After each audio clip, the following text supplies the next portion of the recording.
Dalam BuzzPOP hari ini, kita bakal membedah dan membincangkan tentang Spy Family episod 9 dan juga 10.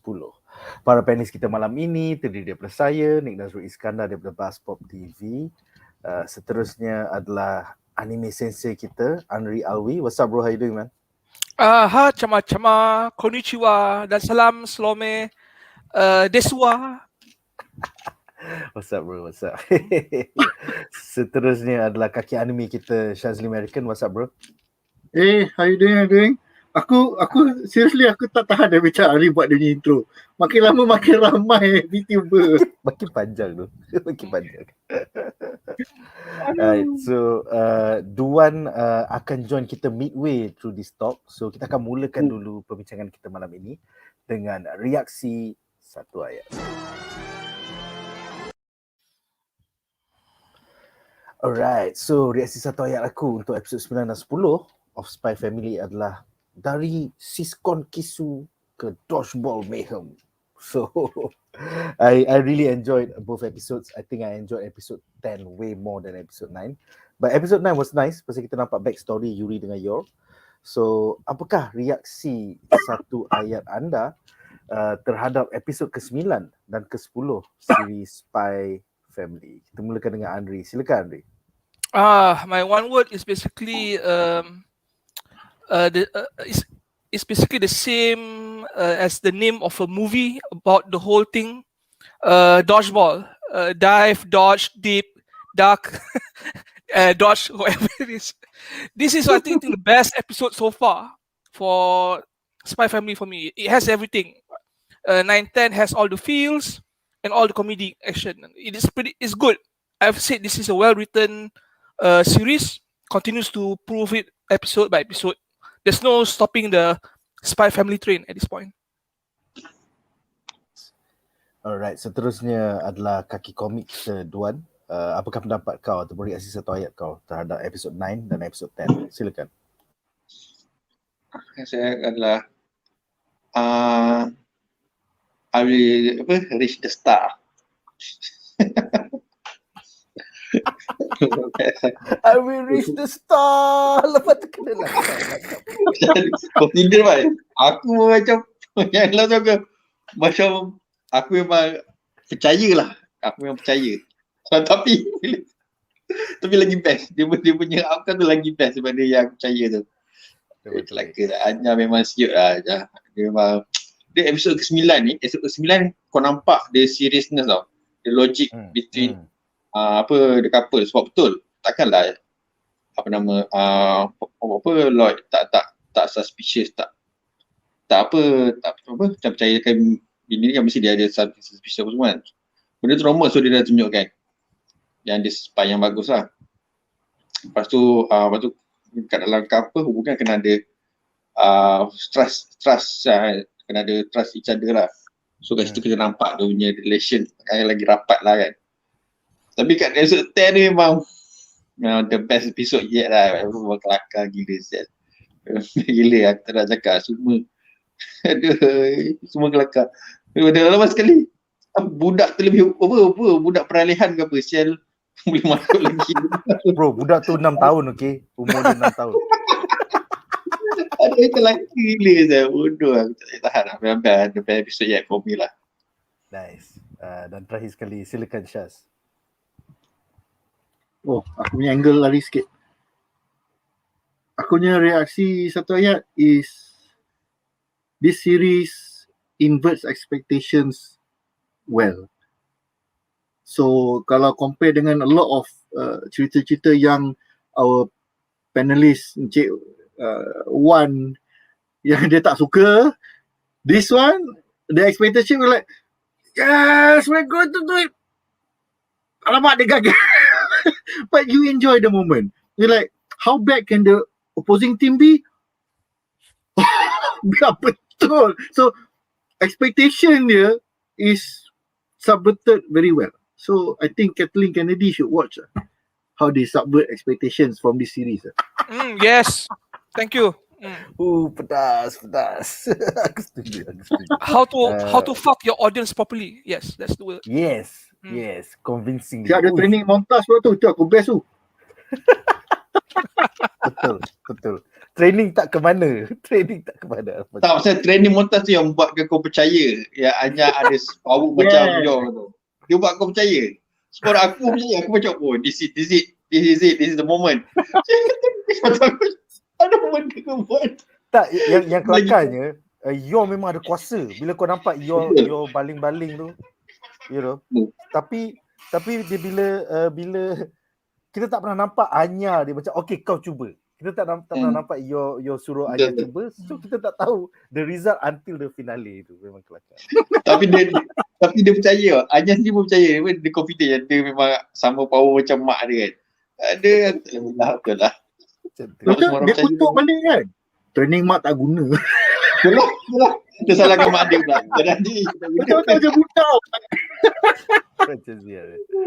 Alright guys, so kita akan mulakan perbincangan kita tentang 3 plot menarik daripada episod 9 dan juga 10.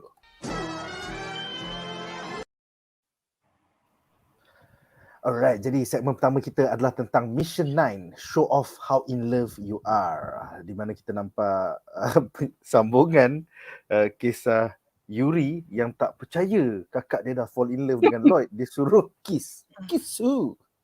So dalam segmen ini kita ada 3 soalan. Satu soalan untuk setiap panelis. Soalan pertama untuk Andri. Apakah pendapat anda tentang pendedahan secret origin siskon yang dihidapi oleh Yuri? So rupa-rupanya masa dia muda tu something happen. Serta at the same time tugasnya sebagai secret police Ostania yang bertanggungjawab untuk membantras Westalian spies seperti Twilight aka Lloyd Forger. I think shit will hit the fan sometime down the line. Silakan. Okay, him being a siskon kan was expected. It's a very stereotype punya plot device used by anime shows. If the younger brother is unshaven, pretty looking, very feminine, has a lot of the bishonen tendency, macam well-mannered, well-liked, he is in love with the sister. It's always like that. He's this good-looking, desirable because he cannot be with the woman that he wanted. So this is basically the running gag for a lot of shows lah. And you see a lot of shows in anime, right, that focus on the quasi-incestuous punya tension storyline. And this is what they are doing in this part. And to be fair to them, they did it very well. It's expected. We know from the story, Yuri and Yor, they grew up together.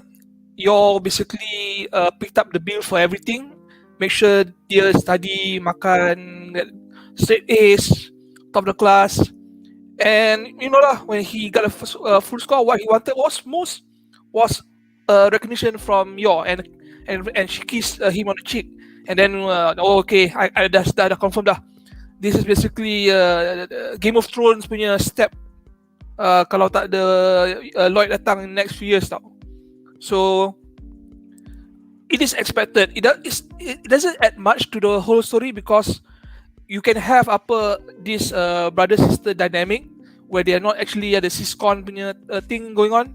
It could be a comedic, it would be the same, but they just put it for extra gag effect. I don't know if it's necessary, but this is what they're going for. Maybe they have some sort of storyline down the line, right, where Yuri matures from his siskon complex punya thing and actually become a better friend for Lloyd, which I doubt will happen. But they can't. They are opposite sides. Hunter versus spy. It's like, yeah, but it's interesting. They're just going to make this thing, and they're going to bond very close. They're going to bond with Lloyd's going to bond close with Yor and Yuri, become a real family. And then when the shit hits the fan, aka the truth, everything is going to fall. I don't think Spy Family is going to be the same at that point now. It's going to be macam Mrs. and Mrs. Smith times 1000 now. They're going to go for the neck because they cannot kill slowly. They have to kill it fast and on the spot because emotions wise. On the less more serious note, right? I'm pretty sure episode 9 is going to give birth to a lot of hentai doujinshi plot material. wow. Yeah. I can just imagine. Okay, Yuri minta Yor dengan apa Lloyd case, and then the hentai manga would probably make things worse, and then they actually did it in front of him, and then NTR tag. I really like Drunk Yor. Drunk Yor is just next level horny though. Yeah, one thing I noticed about Yor, right? I like Yor as a character. I like her character design, but I hate her stupid sideburn bangs tau. They cut rambut dia, and then they have this long thing here on the sides. Aku rasa macam nak tarik tau, jadi steering wheel apa kat gate mana tau. I mean your hair's neat, but you purposely buat macam sampai to your boobs tau. I don't get the design. It's probably a Fräulein punya design from East Germany in the past, but maybe it's just a minor rant lah. Also ada minor rant, no Miss Hellwood in the episodes. Yeah. 2 episode. By the way, what's up with apa sahaja superior dia tak tertanya like, Yuri, why do you have so many pictures of your sister in your locker? Yeah. Dia just cakap like, get your mind off your sister and focus on the job. Itu je dia cakap, tapi still gila tu. Yeah, but you have to understand the Kapitai, the secret police punya his partner, right, was actually an okay guy. He knows Yuri has a lot of issues, siscomic issues, but he kept to himself. That's a bro right there. So we are seeing both sides of the. You see in Spy Family, right? We're under the impression that Lloyd is on the side of good West Australia, whatever you call it. Yeah. And East Australia is where Yor and Yuri live and operates. Yeah. Correct. And we think them as East Germany, the bad guy, the one who sides with the dispute. But you see the culture there, right? The economy, it's actually thriving. It's life as normal now. Actually, people go to shops, they send their kids to school, everyone's growing up happily. And these secret police, right, even though they actually harass people, right, we see them, have some of like social structure that is actually, based on camaraderie and loyalty. So they're showing both sides of the story right here. So I appreciate the grey areas that they are presenting to this series. Yeah. Definitely. By the way, untuk soalan Andri tu, I think Kudo ada teori Brazil yang mengatakan the tocang is to guide your during you know what. It's okay, you guys can imagine. I can imagine. I adopt it lah. Kudo. Negative 10 points. Negative 10 points untuk Kudo. Alright, soalan seterusnya adalah untuk Duan ya. Apakah pendapat anda tentang Anya yang baru bangun dalam episod 9 gitu, and then mempelajari melalui telepati berbagai rahsia tentang peranan Uncle Yuri sebagai seorang secret police? Adakah potensi bahawa Anya akan terbongkar rahsia ini kepada Uncle Yuri secara tidak sengaja di masa depan? Silakan. Maksud kau apa, takut telepath power Anya tu takut Yuri tahu? Tak, takut dia macam Uncle Yuri, what is secret police? Pasal dia tahu tapi dia tak faham apa tu secret police. Dia macam, secret police dot. Aku rasa dia macam, dia maybe tak, kalau dia tanya pun mungkin Yuri takkan question atau special dekat Anya sebab dia sebab dia kawaii lah. Okay, so dia takkan question budak kecil lah. Tapi dia akan blame Lloyd, bapak dia, sebab dia boleh benci sekali Lloyd kan. So dia akan kata, maknanya bapak dia ni dah pengaruh budak ni ataupun something ni lah. So maybe dia macam dia Yuri dia percaya, bukan percayalah, dia terus chop Lloyd ni spy sebab tu memang kerja dia kan. So, dia secret police. So dia memang kerja dia memang untuk tuduh semua orang spy. So dia memang memang secara automatik memang akan cakap Lloyd spy lah. But then dia tak ada bukti lah. That's the thing lah. So selagi dia tak dapat bukti, aku rasa dia akan tuduh jugalah. So dia akan, apapun dia akan berhati-hati dengan Lloyd, cuma dia kena cari bukti yang kukuh lah. So kalau Anya tanya tu, dia akan suspicious lah. Dia kata, bapak ni si spy ni kan. So kita akan nampak adegan-adegan kelakar kat situ lah kan. By the way, macam mana dia nak efektif bro? Dia lupa nak bug. Lepas tu dia kata kalau dia bug nanti dia akan dengar suara kakak dia. Lepas tu dia steam lah apalah. Bagai gila tu. Sebenarnya aku terfikir, padahal dia boleh je bug. Bila-bila masa, bila orang tak ada rumah, dia boleh je bug. Tapi mangaka dia dah buat satu benda yang supaya kita tak spoilkan jalan cerita, itu dia tak boleh dengar suara kakak dia. Satu explanation simple lah. Yang kadang-kadang so dia tak boleh nampak. So benda tu takkan. Tapi kemungkinan kalau Yuri dapat yakinkan dia punya superior dia akan pergi bug bukan dia. Padahal sekarang superior tak layan dia sebab dia anggap dia tak dapat remeh lah kes ni kan. Tak ada hubungan dengan orang punya kerja lah. Jadi satu hari ni kalau ada, orang akan take it seriously lah. Cuma tu lah Yuri ni memang macam nanti kata lah macam cerita ni sebenarnya memberikan tanggapan yang agak bahaya jugalah bila ada macam Sweet Home Alabama. Ada aku macam Game of Thrones terus. Dia memang kalau masa kecil ni Chan, I want to marry you semua kan. Cik, kakak dia pun galak kan. Okey, aku tunggu kepala otak kalau dia galak kan budak tu. Patut dia galak kan tu bukan salah Yuri. Tak ada sendiri yang galakkan. I will wait for you. Lepas tu patut dia jawab, we are simply we cannot get married. Patut macam tu. Tapi dia reply apa? I will be waiting for you. So memang Kasih harapan. Kau kasih harapan. Kasih harapan lah. Aduh, memang rosak lah budak tu cerita dia. Aduh. Lepas tu benda-benda ni akan bagikan banyak macam idea dekat Doji punya genre mesti ada je lah. Betul. Entai tu ada ya. Yeah man. Tapi Ada siapa nak tambah? Ya, silakan. That's an interesting point tau. The fact that the sitcom is both comedy and also it becomes a major plot point that menyusahkan Yuri nak buat dia punya spy punya teknik. Dia nak buat sebenarnya, tapi nanti aku menyusahkan kakak aku. Tapi kalau aku suruh kakak aku bawa ni, nanti dia nak pergi kerja pula tak boleh, you know. I can just imagine that kind of stupidity happening.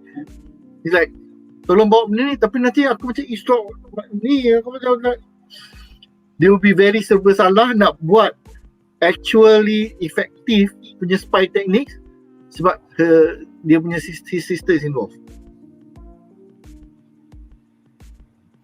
It's lame as fuck lah. Tapi I'll take it.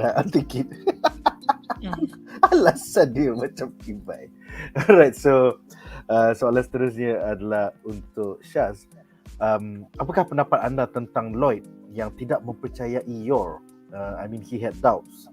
And then dia rela bug her at work dan juga test her knowledge of Yuri's job to the point yang dia terpaksa, pakai that whole mask and then he became the Australian secret police. Aku kan tu macam superior Yuri tiba-tiba turun padang tau. Aku dah macam mak. So adakah ini akan merenggangkan hubungan Yor dengan Lloyd apabila she knows the truth eventually when she falls in love with him and then dia macam, by the way aku sebenarnya tipu je. So silakan Syaz. Soalan ni sebenarnya ada 2-3 layers tau. First kali aku rasa dia punya the discovery of the truth will not be a moment that will make them macam like, oh sebenarnya kau ni aku punya enemy. Dia ada pula, oh sebenarnya kau ni somebody yang spying on me. I think the discovery of the truth will be in the moment where both of them like, oh so we are both working for the good of the world tetapi on opposing teams. That's my hope lah. So dia punya spying tu it fits dengan karakter dia. Sebab dia ni jenis yang tak akan percaya orang selain daripada orang agensi. Dia dengan Anya pun macam like, bolehkah aku percaya budak ni kan? Macam katakan bijak tapi suka makan ni, suka makan tu, lepas tu belajar tak pandai, macam bodoh budak ni kan. So it fits in his character. It does not feel like something it was put that is forced. because of his job. But I feel there's a slight tragedy kat sini lah, because it also reflects that dia memang, due to the nature of dia punya job, dia tak boleh nak find proper peace. So aku rasa by the end of the series, he will find the true peace where dia dah tak kerja as a spy, and dia dengan Yo and mungkin Anya dah lari somewhere else lah. I'm hoping that will be the final moment and they can really become the family that they were meant to be. But for now, aku rasa at the end dia akan lari dengan Miss Haywood, lepas tu bawa Anya. That's it. Well, I don't think Henry is gonna protest. Betul, Yo dengan Yuri ride off to the sunset together kan. So all the everybody. I protest that would deny Lloyd the harem ending. He must have at least 4 women. At least one of the harem members is a lesbian. Benci lelaki, tapi for some reason like him. And Anya of course taken away, tapi promise to see Damien when they're older. But people don't care about that. We just know about the harem ending. We just want that. Ini kita baru nampak Miss Haywood tau. Kita tak nampak lagi the spy nombor 2. Ada. The number 2 greatest spy. Confirm lah. Australia. Ya, mesti ada. If you're number 1, dia must be number 2. Ya, betul. Barulah dia macam like, barulah ada tension sikit. It's like, why is the number 2 spy spying on me? It's like, why is there like, you know, like, itu macam like, asyik tanya-tanya soalan macam ni kan. Itu jangan pun nampak like, siapa awet lawa ni kan. Miss Haywood ni dah seorang. Ni bila the spy number 2 really becomes, you know, dengan lupa-lupa and everything, nak dapat information and whatnot, susah. It will be very interesting to see what kind of twist happens selain daripada the family dynamics lah. Yeah, definitely man. Definitely. Alright guys, so dengan itu berakhirlah segmen pertama kita tentang episod ke-9. Sekarang kita akan membincangkan episod yang ke-10.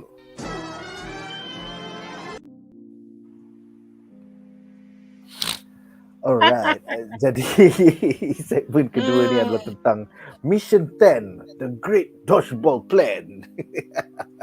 Nampaknya Shaz dah bersedia dengan dia punya dodgeball gitu. So kita ada 3 soalan juga dalam segmen ni, satu untuk setiap panelis. So kita mulakan dengan Andri. Apakah pendapat anda tentang motivasi utama Damien hendak memenangi Stella di dodgeball tournament ini semata-mata untuk mendapat perhatian ayahnya, Chairman Desmond? Aku macam rupanya Damien ni anak yang tersakiti, kesian juga this small subplot. So silakan Andri. I told you so. You akan benci dia less as the series goes by. We see who he really is, just a sad little kid, craving for attention. Apparently the firstborn is a pinnacle, you know, the paragon of all virtues in Australia. The father suka dia sampai tak nampak langsung apa anak kedua dia, which is actually interesting because Anya called Damien not by his name tau, he called him second son. So this like clever writing tau. They purposely let Anya call him second son as some sort of like macam taunt tau. Even though you see it as a joke, but for Damien right, it probably is it's probably something more because he wanted recognition from not just the father, from everyone. He's known kan as the younger brother of dia punya older brother. I can't remember his name. Was it mentioned? It was not mentioned and we have not seen the eldest brother yet. Yeah, because in the early stages of episode 10, right, even dia punya dua goon kan, Emil and Ewan, they said, wah, this is your brother, tak tunjuk muka, but they know him as the younger brother, so he's always under that shadow of his brother, and this is just him tau. We don't know if he has other siblings. For all we know kan, was Donovan Desmond kan, the father probably has other children, maybe a younger sister, younger brother, maybe an illegitimate children somewhere. He's a political leader, so him having mistresses and other children, other families, it's not that far off tau. It happens now. So this was actually well written, well presented. Damien dia punya plot and motivation, and it makes sense. I do not know if you noticed this, but they're playing on this whole younger son concept tau. Macam the elder son is always the favorite or the most wisest, the youngest paling manja, and then the one in the middle, anak tengah kan, is usually the neglected one. In this case kan, Damien is the second son. He's probably the youngest or the middle one. But I'm pretty sure that he has a younger sibling, maybe younger sister. So they're using everything under the book, right, to make sure that Damien kan seems as sympathetic as well as annoying as hell in this whole series. And the writing, it just gives him more and more ammunition to develop his character. Yeah. All that said, right, can we all agree that episode 10, right, is basically the creator punya show, right, is actually macam dia punya fan service episode tau. He's playing homage to all dia punya sensei tau. The dodgeball match itself was from Hunter x Hunter punya plot. The Damien training was from Dragon Ball. He was training from Planet Namek. We saw that. Planet Namek, I saw that. Yeah. Yeah. And then your kan training Anya, right, was basically her in Goku base form, tak jadi Super Saya. Training pergi dekat apa planet Namek. Yeah. That's so cool, man. I didn't realize all those Easter eggs. Damn. Yeah, she was like apa dia tahap kuasa like macam dia training inside that gravity rocket room apa masa nak pergi kat Namek. So everything was like dia punya show creator kan punya macam they're having fun with this episode, and it shows true and true. Everything. Even when Becky kena hancur kan, baling campak kan. It was well done. It was like a one take one go punya scene, and everyone nailed everything. Even those two goons yang annoying kan, we see them have their own spot. Okay, they even had a homage to Naruto, Kage, Bunshin, Jutsu, Canon, something like that. We saw that. Yeah. This is basically why we love anime. The creators kan, they are not shy to pay homage to their punya inspirations. So they even use the Rocky punya montage tau. You tengok the sequence, dia ada lari, dia ada macam martial arts sikit-sikit, and then right at the end tu they reach the top of a building, lepas tu dia like macam like it's like this is Rocky, this is so Rocky. Dia memang suka lah dia punya homage. But itulah kalau you tengok dia yang Andri mention kan, the Hunter part tu, dia orang suka kita akan buat formation ni. Oh tak jadi kita buat formation ni. Opposing side macam like, okay, are you done? Is it my turn now? Yeah, but they didn't do the gay defense punya formation. That one really let down lah, but understand lah. Nice one, man. I think in that entire scene, the entire episode tu, they showed rather the dodgeball punya portion lah. They showed the loyalty of those two kawan Damien tu. It goes beyond just like dia ni famous so aku ikut dia. No, they actually believe in him tau. So like, I need to train. Okay, kita buat training sekali, berapa siap self-sacrifice bola datang tu. I believe in you. Pop. Terus dia tergolek kan. But it shows that dia orang punya, they've been together for a very long time lah. Most likely dia ni kawan sejak daripada even before school. So they said dia orang macam like, oh dia ni orang kenamaan. So they were like, we will aspire to be as good as he is. So they end up self-sacrifice lah.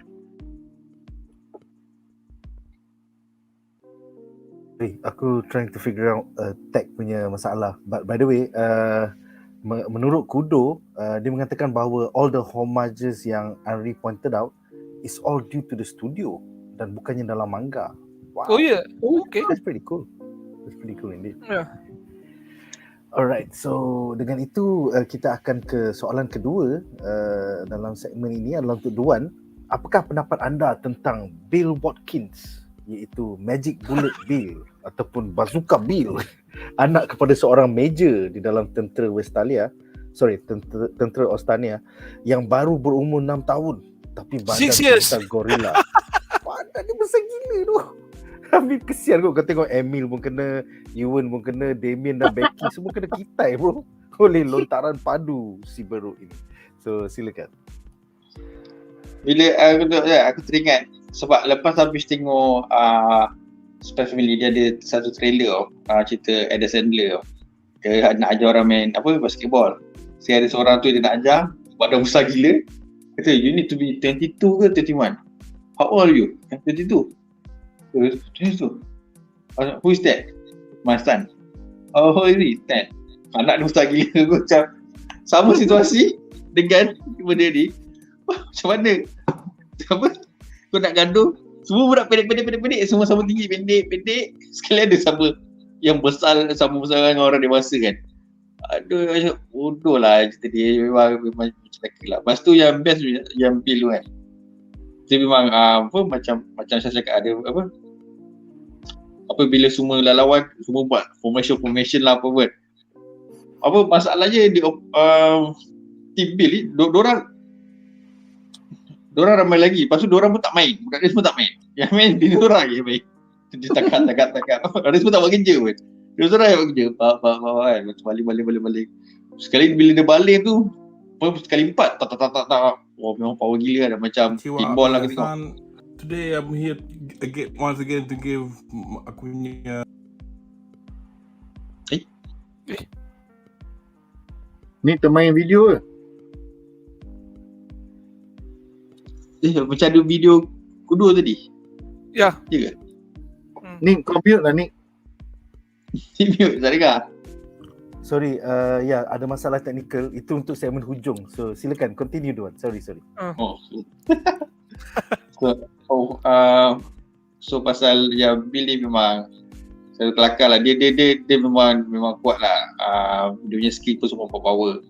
Yang dia memang bukan budak lah. Dia orang dewasa yang menyamak. Dia macam mana tau. Tapi bro, bapak dia lagi besar bro. Bila dia peluk bapak dia tu kat kaki. Dia besar orang dewasa. Bapak dia lagi besar.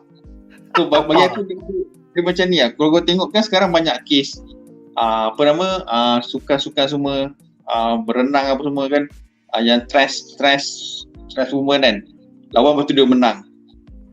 Kes macam tu lah. Pasal dia lelaki tapi dia kata dia stress. So dia masa dekat dia level lelaki, dia paling busuk, paling bodoh. Dia masuk perempuan, dia nombor 1. Asyik dia je menang. Lepas tu perempuan semua tak puas hati. Macam ni lah. Memang tak unfair lah. Kau badan besar gila, kau tahu umur 20 lebih ke, main dengan budak-budak sekolah rendah. Dia malah dapat power. Tapi memang dia kuat lah. Dia pegang bola lah apa semua skill tu kan. So memang power lah. Tapi yang paling best sebab apa?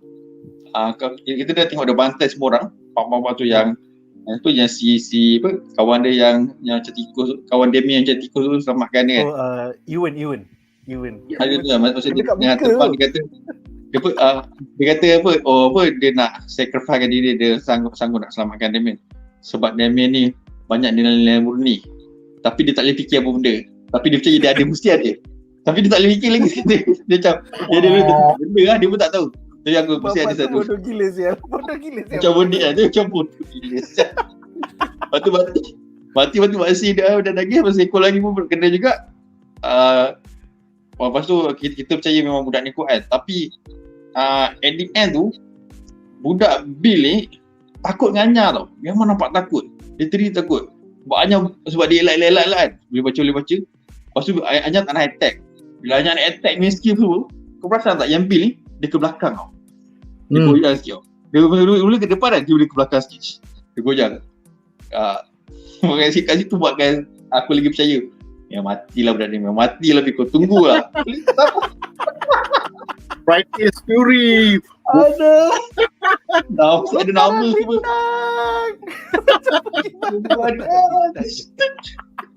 Tak pasal Anya paling tak sampai dekat side sebelah, side dia tau. Kena lantai bro. juga. Kena lantai. Bup.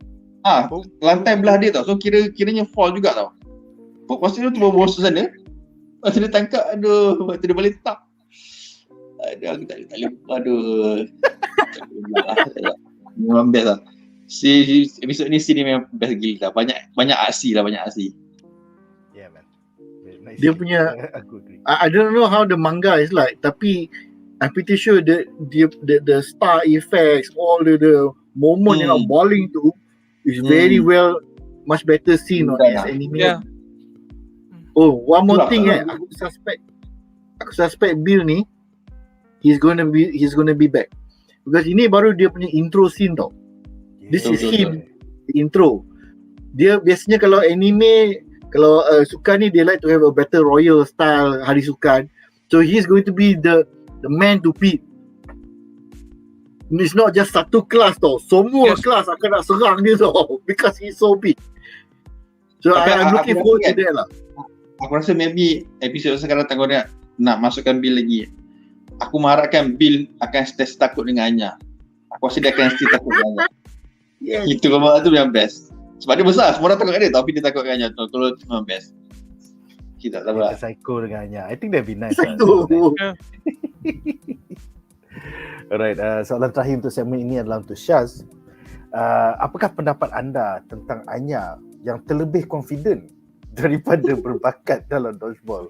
I mean, rugi masa je you nak ajar. Okay, tarik kaki macam ni, lepas tu bend body. Dan kau tengok execution dia fail tu. So silakan Shaz. This is the part yang aku mention, this is subversion of expectation that is done very well. Dia dah set up cantik tau. The whole team dah habis. Damien sacrifice himself for her tau. So like, second son, why you do? Macam like, tu ada flashback moment. Okay, ini only at the very last moment baru akan main kan. So dengan posing-posingnya, dengan orang naik. Bill macam like, sudah apa benda dia nak buat ni kan. Dah lah, dia sebelum tu dia dah ada, aku boleh read kau punya moves, I can read your moves. So the build up was perfect. Lepas tu balik ke depan. So it's a perfect dia subvert betul-betul tau. We were hoping dia bowling bola tu, Bill punya takut dia elak tau. That's my expectation. Macam like, oh tahu pun kau takut. Lepas tu dia baling bola, hanya elak lagi. And then it's like one by one classmate Bill pula kena berdebam. But then they flop the ball, which kalau you tengok Anya as a character, it actually fits tau. Dia akan ikut sebiji bola-bola macam ni. Tapi sebab dia ni jenis yang dreamer, this imagination dia tinggi. So it's like she might have been thinking all that, aku punya bowling ni siap lah dengan bintang-bintang Stella semua datang. That could have been just in the head. So bila kita tengok ke depan dia, alamak, dia balik ke jatuh ke depan. So orang yang dreamer ni, dia selalu akan fikir dia lebih hebat daripada dia really are. Tapi Syaz, aku rasa bukan Anya, case ni bukan Anya lah. Aku rasa budak-budak pun sama lah. Aku tengok macam Damien dengan geng dia. Aku yang betul-betul dia training panjat kat gunung juga. Takkan Anya seorang je training power. Rupanya Damien pun training power. Tapi Anya seorang je training dengan mak dia. Pokok tumbang semua kan. Oh, Damien pun power juga. Panjat gunung tak ada safety mana. Tu lah gila. Jatuh sekali pun dapat permainan silap. Tapi kena game ada. MVP. Tak apa, MVP yang penting. Oh god. So when you think about it, it really fits them as 6 years old lah. Macam kita macam budak-budak pun ingat lagi, wow, aku boleh transform macam Optimus Prime ni. Macam mana kepala nak sorok tak tahulah, tak apalah. Itu tak boleh buat. So we tend to dream a lot lah as budak-budak. So kalau sekarang umur 6 tahun ni, dengan mama kau yang power, dengan papa kau spy, so you living a very unique lifestyle, which is something that orang lain tak boleh buat. Betul. So dia punya tahap imagination dia carries her forward quite high lah. Dia dah tengok mak dia boleh pecahkan pokok, So at the very least I can tumbangkan bil ni lah. Tengok. Tapi ada satu lagi point yang buatkan kita yakin yang Anya boleh kalahkan Billy sebab apa tau? Masa Damien kata dia dah kena penumbuk Anya. So dia tahu penumbuk Anya kuat sebab tu planting kan. Kalau dia dapat gunakan balik kuasa tu, dia memang dapat kalahkan dia. Lepas Damien pun yakin, confident sama dengan kita juga. Kat kita buat kita percaya buat dia tumbuk macam tu. Yeah. So kita tahu Anya kuat. Tapi itulah execution dia lagi power. Betul lah. I just wanted to mention yang pokok tumbang tu kan was not imagination. Memang your pecahkan pokok tu. Yeah. It was not imagination. Yeah. Pokok tu pecah Pokok tu pecah tumbang. And so far we know Anya kan is basically orang yang menghalang yang menjatuhkan harapan kita. This is her running gag.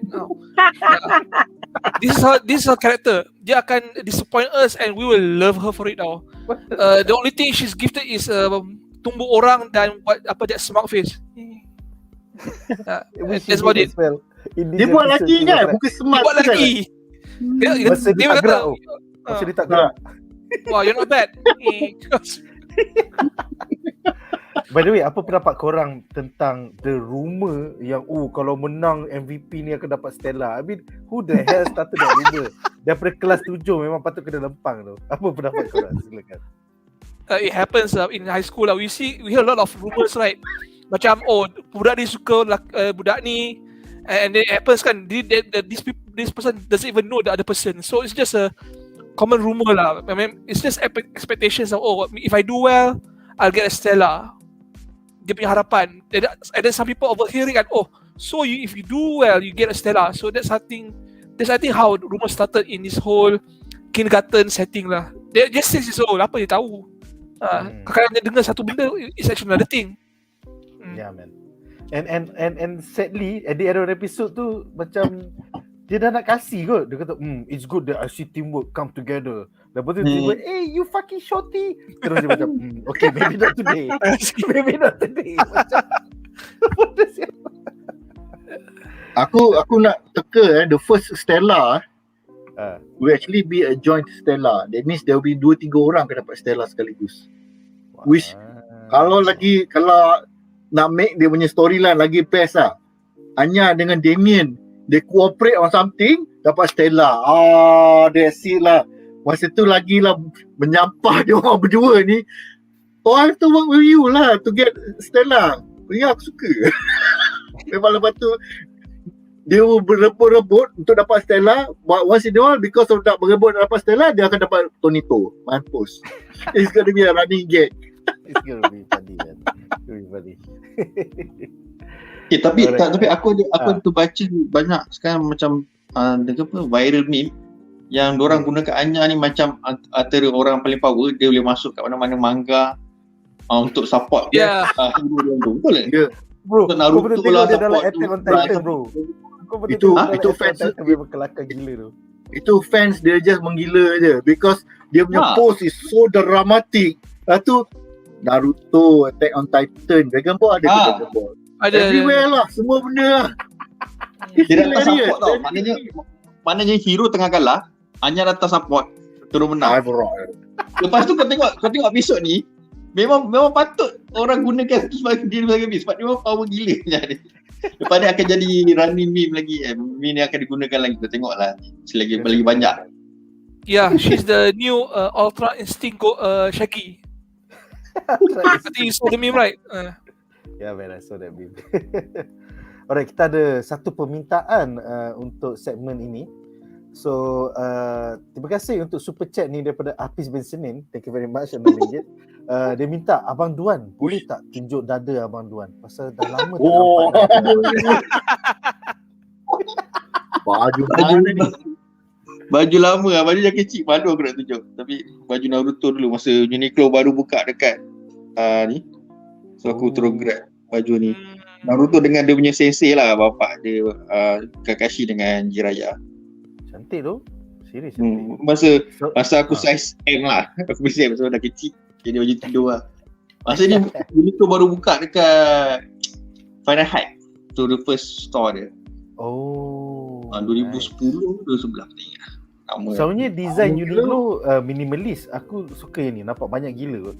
Dekat Sebab Uniqlo time ni masa dia baru buka, aku masa tu memang excited gila lah. Aku tak tahu brand Uniqlo tapi benda tu dapat tahu dari Facebook. So at that time memang dia terus keluarkan Dragon Ball, One Piece, Naruto, semua yang top lah tu. So memang aku beli banyak gila lah. Beli Dragon Ball, beli One Piece, beli Naruto, beli banyak gila lah. Yakuza mana tak? Yakuza tak beli. Bleach pada. So masa tu itulah memang best. Sekarang design ni dah tak ada lah. Dia sekali je. Yang still ongoing One Piece lah. One Piece tak habis lagi. tu tahun berapa tu bro? Bila Uniqlo mula buka ke Farhad? 2010 kot aku. 10 ke 11 macam tu lah. 11 kot. Itulah. Nice. Aku suka komen tadi ni. Yang mana? Antara kau tunjuk tu. Yang ni. This is an interesting point. Kalau berlaku yang ni, it's going to be very interesting lah because they will spark dia punya semangat berlumba-lumba antara Damien dengan Anya. It's like, celaka, that guy got the first Stella okay lah, now we need to work harder, and in the process of working harder dapat lagi Tonito sebab salah faham. Tapi Bill dapat Tonito kan tadi sebab dia kata die kan. Tak, dia kata I should give you Tonito, remember lah. I should. Dia tak dapat ya. It's a warning. I don't think he did anything, too far off to merit Tonito.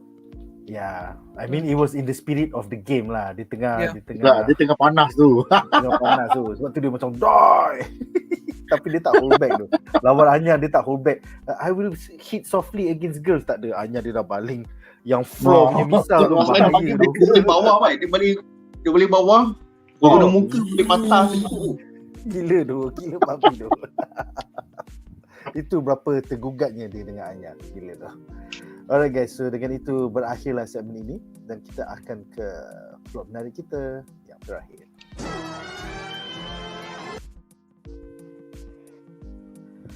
Alright, so plot menarik kita yang terakhir is more of an assessment of the first core of season 1.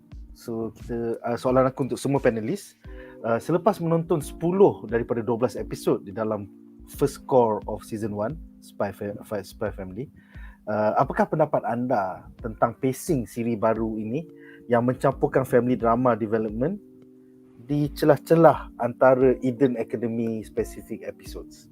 Adakah anda selesa dengan pacing siri ini dan look forward to the second core which is later this year? So kita mulakan dengan Andri. Silakan Andri. I have mixed feelings on the pacing. It's no mystery that this show is excellent now. I think in terms of quality kan, every episode kan is at either a 9 or a 10 for me. But here's the thing that makes it a bit of a disappointing for me. There's just too few of these episodes to watch. I mean, you watch like 10 episodes, right? And you feel like, there should be more episodes because it's that good now. We needed more time to appreciate the series, the characters overall. And pejam celik, now we're at episode 10, but we don't see actually much progress now. I think we've seen it feels like I've watched 4 or 5 episodes instead of 10 now. That's how the pacing is felt for me. But it's not their fault. It's just an overall very good show. And the mild disappointment I feel is because I wanted more. I just wanted more episodes. I just wanted more of the series. And I think going forward the second core, right, I hope they continue even this pace because even though I feel I'm missing out with a few episodes, it's still a good show and they don't disappoint us in terms of plot, in terms of character development, especially comedy. Everything is hitting the target. So that's my take on it. If you ask me to score this out of 10, I probably say okay. At worst, this is a 9.5 for me. Wow, that's strong, man. That's strong. It's pretty strong. The only show yang aku dapat ingat that's actually better than this is just a handful. plays further from the universe is a emotional power charge show. The weakest episode for me to rank is like 9.8.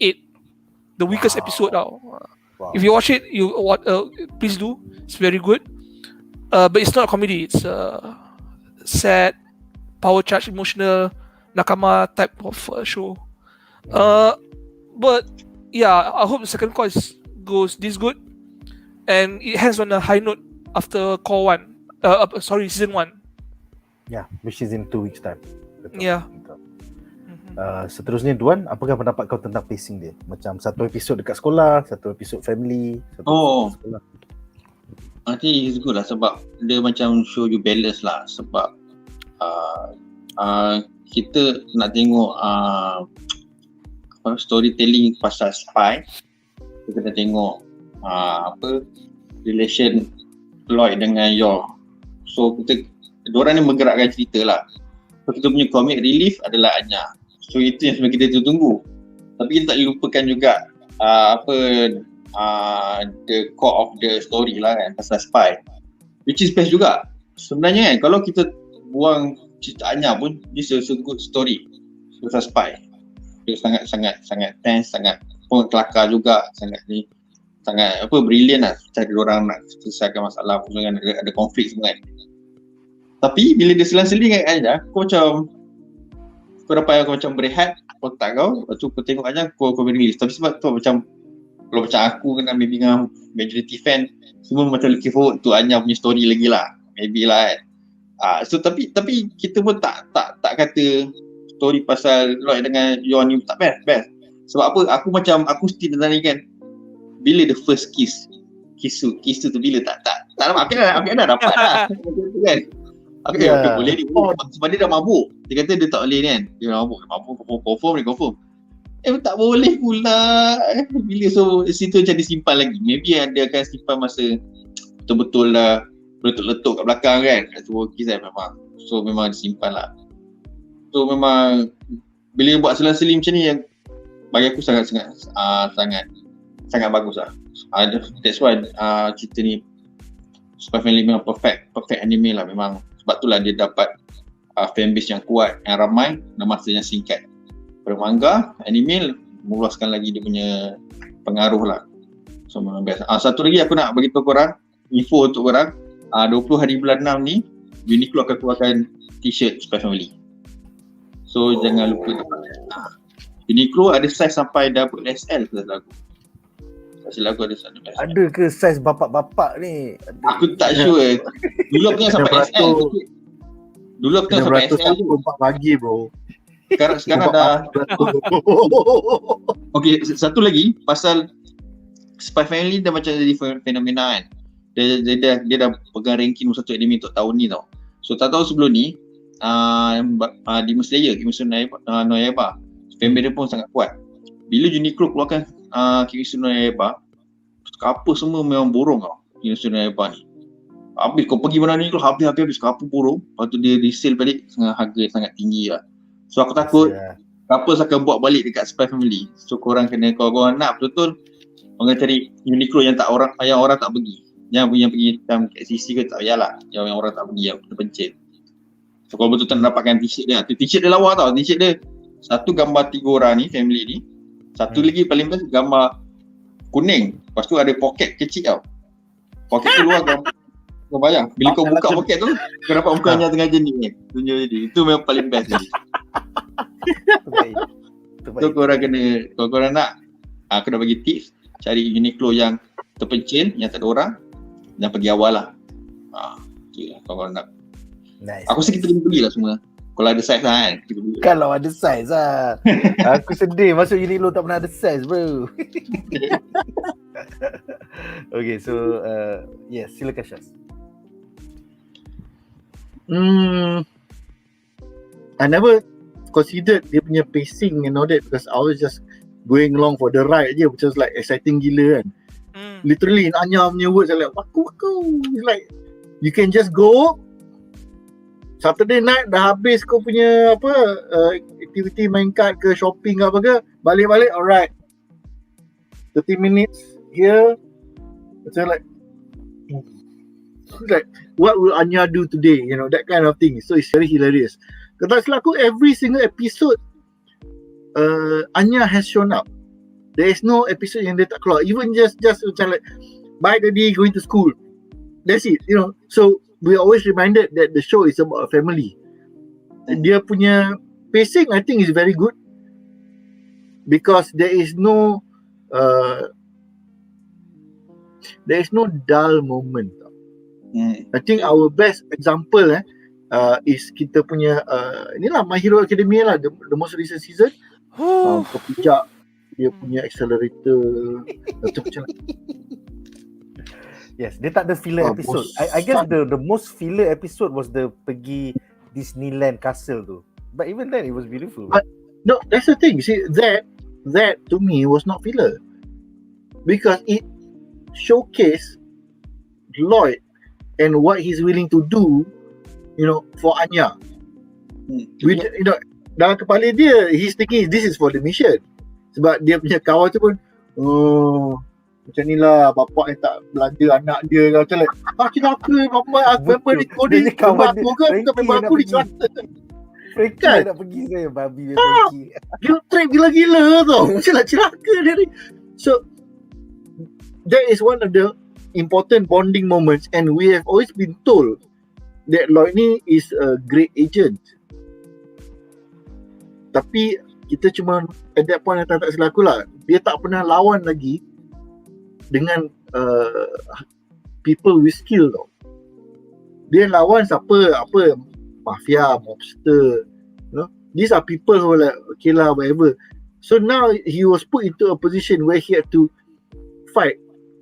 I mean, not non-lethal methods lah. Fight against people who are of his training school tau. The spy in his training. And I think the most important moment was when he kena tendang dengan Yor. So like, whoosh, she can kick this fast ke? So to me the episode didn't feel as a filler. There was like 2 or 3 important plot points kat situ. I mean, it's more of a demonstrative punya plot. Dia bukannya macam menceritakan disebabkan ini therefore benda lain berlaku. Tak, but it's important in the character punya development. That's why I think secara tak langsung that made Lloyd berfikir, Yor ni ada ke involved dengan spy macam the brother? Because you know, you're beginning to get doubts tau. Macam like, dia kerja dekat government agency, tapi dia punya tondang punya laju. When the rest of the entire spy agency yang hadir could not get a single blow on him. Guna guns tau. Yeah. He can dodge bullets tau. Macam like, I mean, tak adalah macam like Matrix style, but the fact that he knows the bullets are coming, and then you can surprise him with this, and after that dia macam like, he had to fight for real. Yeah. For the first time. So, which was exaggerated after that lah. Bila Frankie macam like, I am the real, ya melangkah mau berjebak je kan. So that was a key plot moment lah. So overall, pacing dia is very well done. It reminds me of other anime yang pacing dia is not necessarily fast tau, tapi it is engaging. Gundam 00 was fast and engaging compared dengan Gundam Unicorn, which was slower. Initial D was fast and engaging. Macam Andi kata lah, dah episod 10 rasa macam the development baru 5-6 episod, because they give a scenario using the same characters 2-3 kali.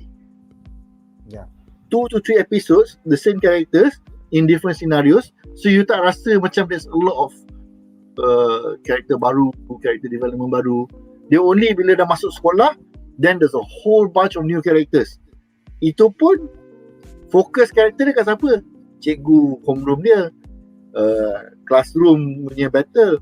So the number of characters which bring significant and meaningful changes tak banyak. So that's why it feels fast, because we are going through characters yang kita dah familiar very fast, and then since macam Duan pun kata, we are waiting for the next stupid Anya moment. So it always feels the comedy moment of waiting, like it's coming. Kat mana? Oh, okay lah. Dia punya, this is going to be dia punya Stella moment lah. Dah bola jatuh kat dia punya court. So things move very fast. Agreed. But it is yang penting laju tak laju is very engaging lah. I think it's more important. Compared to what we had to suffer through the latest My Hero Academia season, that several episodes macam like Benci. siapa tulis ni? Because the previous seasons were great. Then that particular season like Was it's a like, lot of it was wading high water. high note, lepas tu tiba-tiba just drop, and then high note balik towards the end. That's why it felt draggy, because it was boring. So when it's fun, it was very fast. I look forward to the new season though. My Hero Guys, let me just say something lah. I'm a fan of My Hero Academia, but because of dia punya performance last season, how disappointing it was, because they tried to push the movie instead of the series, and because they taking so long to prepare season 6 now, kan? Yep. I'm actually telling you honestly, my interest has been waning through, because they're taking sweet time to redeem themselves from last season. So if they continue on, I don't think they have enough steam for getting the fans excited for the next upcoming season. I'm just being honest here. And I just this year kan? It's supposed to be this year, but it's been quiet. Right now, I heard more news about Overlord than My Hero Academia. Yes. I hear more news on Overlord. even Goblin Slayer season 2 coming out this year than My Hero Academia. It's like, let's work on My Hero Academia to release this year, but let's spend like 10 cents for the promotional budget now. Yeah, man. It feels like that. Yeah. I actually hope they delay setahun My Hero Academia, because it will die in the might of the Anya punya community. I think that's probably what they're doing. Yeah. It cannot because man, it cannot fight, man. Yeah. the mainstream people love it, the doujinshi people love it, orang yang suka spy suka, orang yang suka komedi suka. It's very hard to fight. And then when you come in anime lain, macam Andy mentioned lah, you have Overlord, you have Goblin Slayer. These are animes which pun orang tengah tunggu for the next the next season. And more importantly, it fulfill a different niche tau. Macam Overlord is the isekai fantasy yang the main character jadi jahat, but not really. Dia jahat from the perspective of the people of that world, tapi dia dengan orang-orang dia sebenarnya baik. So macam like it fulfills a different fan punya requirement lah. Sama macam Goblin Slayer, that was brutal gila. Oh, by the way, menurut Kudo, MHA Season 6 akan tampil bulan Oktober 2022. Yeah, bearing lah. When it's called to, macam nak lawan dengan Spy Family weh. Second call. September juga kan? How? Yeah, man. It's going to be the rise of the shield hero like that. Yeah. It's gonna happen sekali dengan Spy Family Core 2. Habis lah, hancur lah. Lepas tu yang berita baru aku tak tahulah. Aku orang dengar apa Solo Leveling pun nak jadi anime dah. Solo Leveling Korean. Solo Leveling pun nak masuk. Oh damn. Masak weh. Solo Leveling pun top kat walaupun dia Korean. Tak cukup hari I ni think aku nak cover.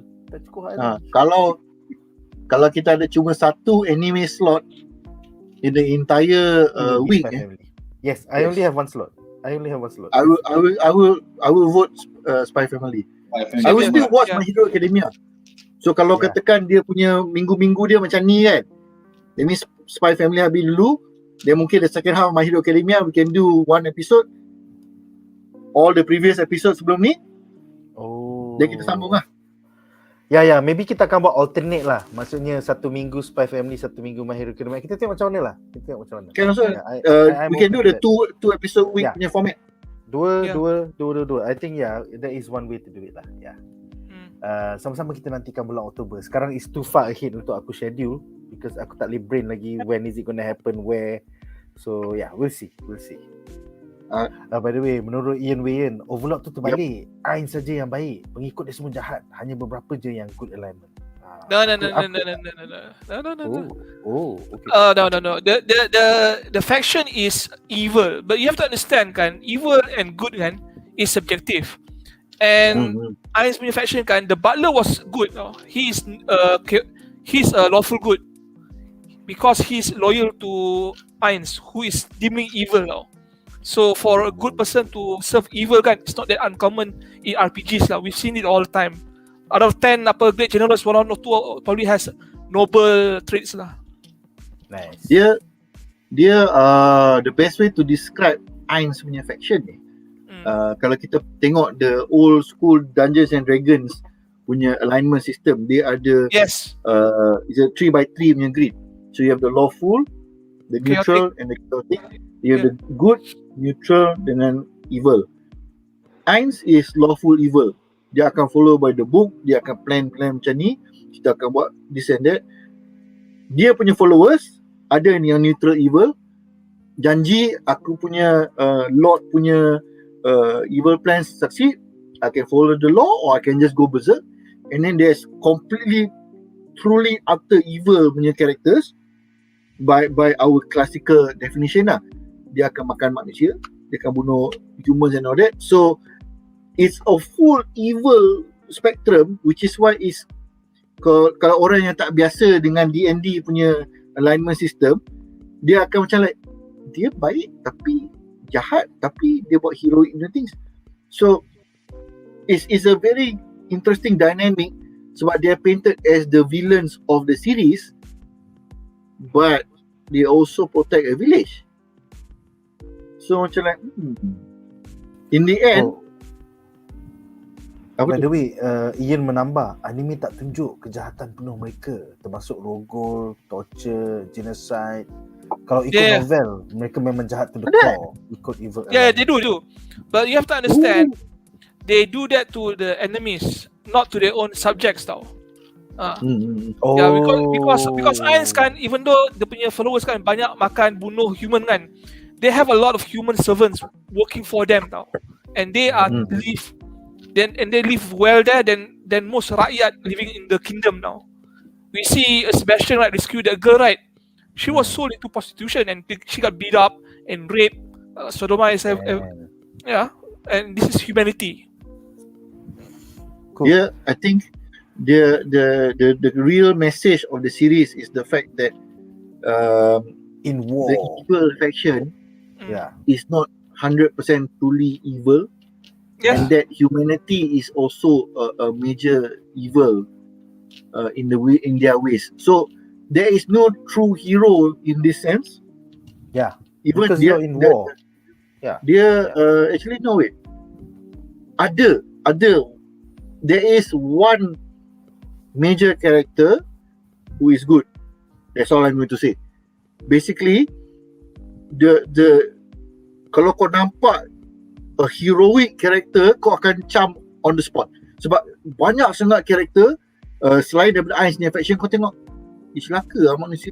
So it goes to show that the entire world itself is not a just and fair punya world lah. So it's very interesting. Okay. So HG Channel bertanya Chainsaw Man bila, dan Kudo menjawab Chainsaw Man later this year. So belum tahu lagi. Chainsaw Man lagi, aduh banyak gila. Maybe kita patut buat channel baru, BuzzPOP anime. Patut boleh cerita satu lagi, tak tahu lah kalau jadi anime ke tak, Kaiju number 8 itu best juga tau. Wah, tak tahu, tapi tak ada detail lagi lah Kaiju number 8. BuzzPOP anime BuzzPOP anime. Alright guys, so dengan itu berakhirlah segmen ini dan kita akan ke harapan kami bagi episod minggu ini.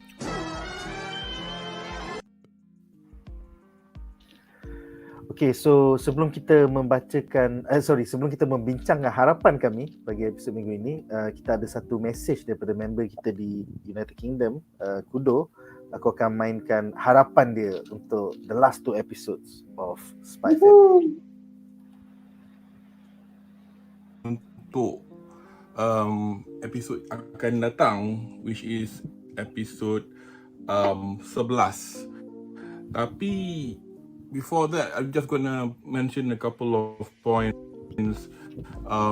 which I think is pretty interesting with regards to this franchise that we have been watching to date, and especially we are coming up to episode 11 next week, and the final episode 12 of this Cour the following Sunday lah.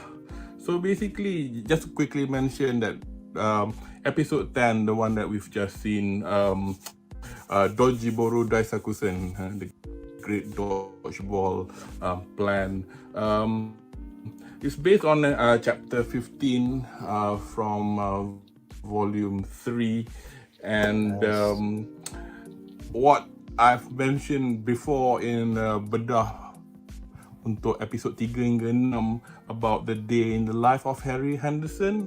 Now that was the first 4 minutes of this episode, and that's taken from a short 6-page chapter called Short Mission Number 4 from volume 6. So pretty much, as I said before, gives you a rough idea what Harry Henderson does every day before school starts, and it provides a nice segue into the actual chapter that we've seen where the kids play dodgeball. And also, like episode 5 hari tu, yang where they went to the castle to do that little game for Anya with all the spies from Westalis, the studio cleverly embellished the chapter this time.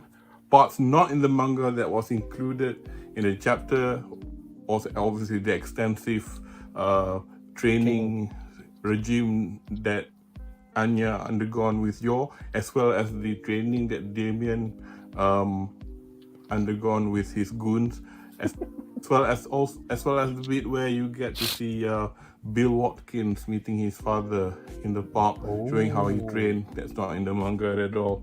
So this was done by the same director who did episode 5, which was Takahashi Kenji.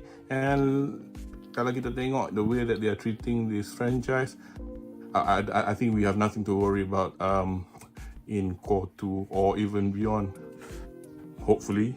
And if you think 6-year-old Bill Watkins sound familiar, he's voiced by Yasumoto Hiroki, who is the seiyuu for Bleach's Sado Yasutora. So there you go. Sado. Familiar voice, deep sounding Sado. Just also quickly mention in this past couple of months, there's been a few Japanese printed publications revolving around Spy Family, which is obviously part of the hype, and they were available at Kino kat KL itu, tapi macam cepat habis anyway. So anyway, one of it is the Spy Family animation first mission. This basically containing artwork on the character designs as well as the layouts. So basically that one was more for the anime, but the one that I'm interested in is the one by Shonen Jump and or / Shueisha. So basically this is a Spy Family Koshiki fan book, eyes only. Basically it's like a printed Wikipedia lah. I mean, if you go online, ada fan-made wiki, which is quite extensive anyway. So again, but this one is more manga oriented. So basically adalah, I mean, character profiles, blah blah blah, and then they show lah everything from interviews with the mangaka and even further information on the world building as well. And interestingly, what caught my eye in this is, other than seeing how much layered the world is, I mean, we could see that already from the anime, is that there is a section where it's how they spread out the story sections into 2 parts. Now, this publication was published pretty much along the time when they had published volume 9, which is the latest manga in Japan. The one in English is volume 7. But if you have this Shonen Jump or Shueisha Plus app, you can read it up to volume 9. So basically, it's pretty up to date, including characters, as I said, from those chapters. But as I said, the story section, and they've divided into 2 parts, and the first part ends on chapter 17. So again, I know I've been harping on about this. Let's hope it ends on 17 because it makes sense to me. Another thing that I thought was quite interesting was that they had other mangaka contributing like little artwork, and this one is by Isayama Hajime, pretty much the mangaka for Attack on Titan. There are a few other mangakas, unfortunately I tak kenal lah siapa dia orang. So, just a final word, harapan untuk episod 11. At the end of episode 10, ada the next mission punya snippet kan. The title was on that. I'm not sure if the panel has discussed the title yet. I'll not say it, but it is somewhat ominous. It should cover just chapter 16, where Anya goes to the place where Dr. Lloyd Forger, the psychiatrist, works. But for what reason? Kita tunggu. So this should end the score ideally, as I said earlier, chapter 17 for episode 12. But satu benda I baru perasan tadi, chapter 17 in the manga is very short. Now, as I described before, we have a few unaccounted short missions. Now that they have dipped into side stories from the manga, there are 2 unaccounted stories which I think could fit very well in this last episode. Ni teori Yokohama aku, which is basically half this short mission. They've got two to choose from, so I'll just only say these 2 words. One is penguin, the other one is pain in the ass. So do this one, have the end credit sequence, and have chapter 17 after the end credit. Guarantee best. So, in the words of Nick, nantikan. So that's it, guys. Ijo desu. Mata tore. Nice. I accidentally read that Pain in the Ass comic. Yeah. Oh, terbaca. okay. So you know what to expect then. Yeah. Alright. So soalan aku untuk semua panelis, apakah harapan anda untuk episod ke-11 Spy Family minggu ini yang berjudul Mission 11 Stella? So silakan Andri. She goes to the hospital. I do not know if I'll be disappointed in next episode, but as usual I wanted more MILF in my Spy Family diet lah. More Miss Hellwood, more MILF characters, but I don't think I'll be getting it. Maybe ada nurse in the hospital tu bro. Maybe ada nurse. Don't give me false hopes. Alright. But I hope but seriously, if I don't get that, I'll probably just settle for more comedy. I'm just hoping for that. And knowing the series, right, Spy Family is showing us a lot of things. They show us a lot of spy stuff. They show us a lot of family stuff, comedy, school stuff. They don't lack anything. Nothing is short when they show everything like this. So I have nothing to worry about for next episode. I just want more comedy and more MILFs. You provide me those, I'll be happy with the series. Comedy and MILFs. Okay. Simple list. Duan, silakan. Harapan kau untuk Mission 11 Stella. Harapan aku bila dia sebut Stella, which means more Anya lah for her mission to get the Stella. But then kita pun tak nak lah terlepas mission sebenar itu. Mission Lloyd kan. So hopefully macam sebelum ni lah, balance lah, ada mission untuk Lloyd dan Anya. Tapi itulah semua orang, tak lah semua orang, for me I looking forward for Anya punya mission lah kan. Of lah. Aku nak tengok macam mana Anya, is it Anya akan get along dengan Damien or apa tu, Bullet Bill tu. So kita ada that, dan nak tengok, aku rasa next episode tak ada scene kisah kot, tapi kisah simpan untuk the next, dan lama lagi lah. Sebab dia nak tengok dia punya progress macam mana kan. So kalau macam yang Kudu cakap, Anya pergi tempat kerja Lloyd, tu menarik juga sebabnya kita pun tak pernah tengok Lloyd bekerja sama ni. Dia pergi kerja, tapi tak pergi kerja pun. Di sana, di sini lah. So starting to think about macam, dia buat apa sebenarnya ni? Mana dapat duit? Dia pergi kerja, tak kerja kan. So tu menarik juga macam mana dia nak menipu Anya. Tapi dia, Anya betul dia bukan tipu bapak dia kan. So dah. That is a liar. Okay, silakan Shaz. Before Harapan, actually aku baru teringat nama Bullet Bill tu is a name of the dalam Super Mario. There is that bullet yang tembak tu. Yeah. Oh yang tu. Memang nama sama. He's not Bullet Bill, it's Bazooka Bill. Dia ada dua nama dalam Netflix, dia panggil Magic Bullet Bill. Tapi kalau bukan dekat Netflix dia panggil Bazooka Bill. Bazooka Bill, okay.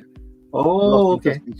Yeah. Tapi itulah, I mean in Mario, that character yang dia tembak the bullet is called a Bullet Bill. So bila teringat tu, I find it very funny lah.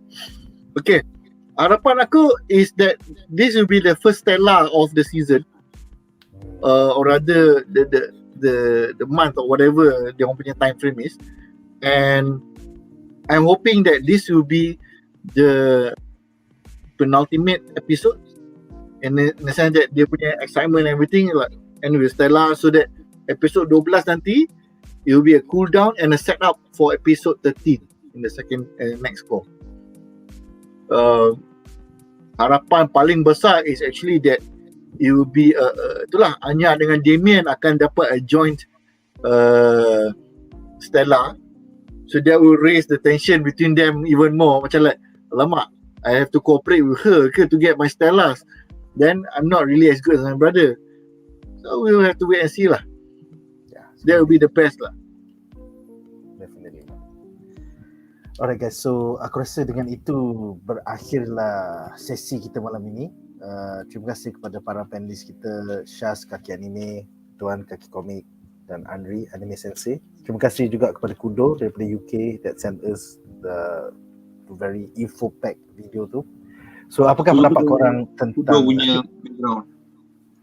Itu kan, ada banyak cool Easter eggs. So apakah harapan korang untuk episod minggu ini? Tell us in the comment section below. Jumpa lagi di episod-episod yang lain. Aku rasa esok kita akan bincangkan tentang The Boys Season 3, episode 1 to episode 4. Hari Khamis nanti kita akan bincangkan tentang Miss Marvel episode 2. Dan seperti biasa, setiap hari Ahad kita akan bincangkan tentang Obi-Wan Kenobi. So itu saja untuk malam ini guys. Jumpa lagi, majulah fandom untuk negara. Bye guys.